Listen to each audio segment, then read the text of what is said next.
Iran మీద America, Israel, Britain మూకుమ్మడిగా అత్యంత అమానవీయంగా చాలా దారుణంగా దాడులు చేస్తూ ఉన్నారు. వందల యుద్ధ విమానాలు ఏకకాలంలో దాడులు చేస్తూ ఉన్నాయి. ఇప్పుడు అమెరికా ఏకంగా అత్యంత శక్తివంతమైన B-2 బాంబర్ జెట్లను కూడా ఇరాన్ మీదకు పంపిస్తుంది. ఇజ్రాయెల్ తన అత్యాధునిక ఆ టెక్నాలజీతో తయారు చేసిన ఆయుధాలన్నీ వాడుతూ ఉంది. బ్రిటన్ ఎయిర్ ఫోర్స్ కూడా యుద్ధంలోకి దిగింది. అమెరికా, బ్రిటన్, ఇజ్రాయెల్, నెక్స్ట్ ఇంకా మిడిల్ ఈస్ట్లో ఉన్నటువంటి అమెరికా మిత్రులందరూ వాళ్ళ బేస్లను వాడుకోమని చెప్పి వాళ్ళు యుద్ధంలోకి దిగారు. ఖతార్, బహ్రెయిన్, UAE, కువైట్ అందరూ వరుస పెట్టి, సైప్రస్ అంటే వీళ్ళందరూ కనుక యుద్ధ బేస్లు వాడుకోమని చెప్పి వాళ్ళు యుద్ధంలోకి, ఒక్క ఇరాన్ ఈ బలమైన వీళ్ళందరితో యుద్ధం చేయాల్సి వస్తుంది. అందరినీ ఏకకాలంలో ఎదుర్కోవాల్సి వస్తుంది. వాళ్ళను డిఫెండ్ చేసుకోవాలి. ఈ దారుణమైనటువంటి యుద్ధోన్మాదులను ఎదుర్కోవాలి. పైగా వీళ్ళు వెళ్ళి దారుణంగా ఆసుపత్రుల మీద, స్కూళ్ళ మీద బాంబులు వేస్తూ ఉన్నారు. నిన్న ఇరాన్లోని స్కూళ్ళ మీద దాడి చేస్తే ఆ స్కూల్లో ఉన్న 85 మంది పిల్లలు చనిపోయారు. గాజాలో ఇప్పటికే పిల్లల మీద ఇజ్రాయెల్ నరమేధం, ఇంకా పచ్చి గాయం నెత్తురొడుతూనే ఉంది. ఇప్పుడు టెహరాన్లో స్కూల్ మీద బాంబులు, 85 మంది పిల్లలు మాడి మసైపోయారు. మరి తాజాగా మళ్ళీ టెహరాన్లోని గాంధీ ఆసుపత్రి మీద దాడి చేశారు. WHO ప్రెసిడెంట్ కూడా దీని మీద తీవ్రంగా స్పందించారు. ఆసుపత్రుల మీద, స్కూళ్ళ మీద దాడి ఏంటి అని.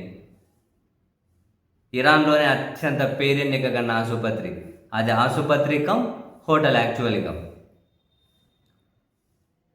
అంటే ఆసుపత్రిలో వచ్చిన రోగుల వాళ్ళ బంధువుల కోసం అని చెప్పి అక్కడ హోటల్ కూడా ఉంది. ఇరాన్లోనే అత్యంత పేరెన్నిక కన్న ఆసుపత్రి గాంధీ ఆసుపత్రి.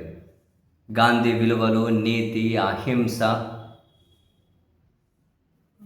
సేవ వీటిని దృష్టిలో పెట్టుకొని టెహరాన్లో ఒక పెద్ద స్ట్రీట్కు గాంధీ స్ట్రీట్ అని పేరు పెట్టారు.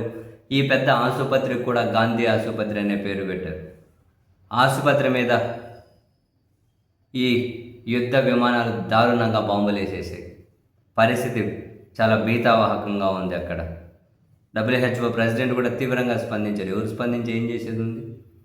యుద్ధోన్మాదులకు, రక్తాన్ని మరిగిన వాళ్ళకి అవన్నీ ఏమీ పట్టవు కదా. అల్టిమేట్గా బాంబులు వేయాలి, యుద్ధాలు చేయాలి, నిత్యం ప్రపంచం రక్తం ఓడుతూనే ఉండాలి. ప్రపంచం రక్తం ఓడుతూ ఉంటే మన ఆయుధాలు మనం అమ్ముకోవచ్చు, అక్కడ ఉన్నటువంటి సహజ వనరులు మనం దోచుకోవచ్చు, ప్రపంచాన్ని భయపెట్టవచ్చు, ఏదో ఒకటి. మొత్తం మీద ప్రపంచం అంతా అశాంతి ఉంటే మనము ప్రపంచ అశాంతి మీదే కదా మన బతుకులన్నీ ఆధారపడి ఉండేదని చెప్పి కొన్ని దేశాల అధ్యక్షుల ఫిలాసఫీనే అది. మనం కొత్తగా ఏం చెప్పేదేముంది. ఆసుపత్రుల మీద బాంబులు ఏంటి, పిల్లలు చదువుకునే స్కూళ్ళ మీద దాడులు ఏంటి? దీనికి మద్దత కనీస పరిజ్ఞానం లేని వాళ్ళు ఈ నెట్టింట ఏదో పిచ్చి పిచ్చి కోతలు కూస్తూ ఉన్నారు. ఏమైనా ఐడియా ఉందారా బాబు? ప్రపంచ చరిత్ర, మిడిల్ ఈస్ట్లో పరిస్థితులు, అమెరికా వీళ్ళ యుద్ధోన్మాదం ఎట్లా ఉంటుంది, చరిత్రను ఎంత నాశనం చేశారు, ఏమైనా ఐడియా ఉందారా బాబు? తెలియకుండా ఏమైనా చదువుకుంటే బెటర్ కదా. ఇదేదో వాట్సాప్లో వచ్చే మెసేజ్లు అవో ఇవో చూసి ద్వేషం ఎలాగక్కడ అటువంటికి పరిమితం అయ్యేందుకు రా బాబు అనవసరం. సైలెంట్ ఉంటే బెటర్ కదా, ఐడియా లేకుంటే.